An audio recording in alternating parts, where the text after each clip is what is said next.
Halo semuanya, perkenalkan nama saya Azna Kalisa dari kelas 1A. Di sini saya akan menjelaskan materi mengenai GCMS atau Gas Chromatography Mass Spectrometry. Pengertian GCMS.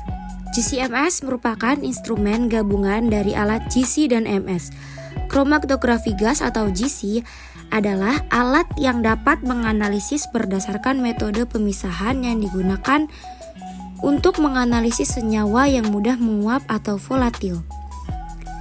Spektrometri massa atau MS adalah suatu metode analisis instrumental yang dipakai untuk identifikasi dan penentuan struktur dari komponen sampel dengan cara menunjukkan massa relatif dari molekul komponen. Selanjutnya ada fase diam. Fase diam adalah fase yang tidak bergerak dan berfungsi sebagai media pemisah senyawa.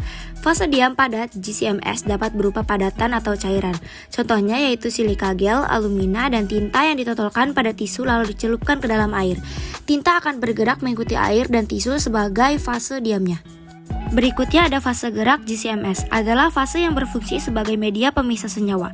Fase gerak pada GCMS berupa gas yang disebut fase gerak gas. Contohnya gas mulia seperti helium atau gas campuran seperti nitrogen dan helium. Nama lain dari fase gerak adalah eluen yang bersifat senyawa tunggal dan campuran. Selanjutnya ada waktu retensi. Adalah kisaran waktu analisis ketika proses sampel ditangkap oleh detektor.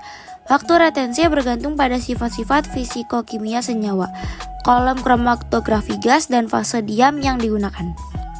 Lalu ada waktu retensi tinggi, yang menunjukkan bahwa suatu senyawa memerlukan lebih banyak waktu untuk bergerak melalui kolom kromatografi gas. Yang kedua ada waktu retensi rendah, yang menunjukkan bahwa suatu senyawa cenderung bergerak lebih cepat melalui kolom kromatografi. Selanjutnya ada kelebihan dan kekurangan dari GCMS.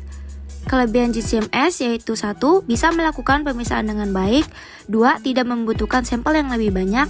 3. Akurasinya cukup tinggi.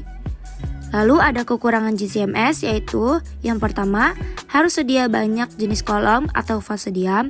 Yang kedua, mahal. Dan yang ketiga, sulit diterjemahkan dalam pembacaan. Lalu yang terakhir adalah kalibrasi. Yang pertama yaitu flow controller, yang kedua sampel injector, yang ketiga column oven, dan yang keempat detektor.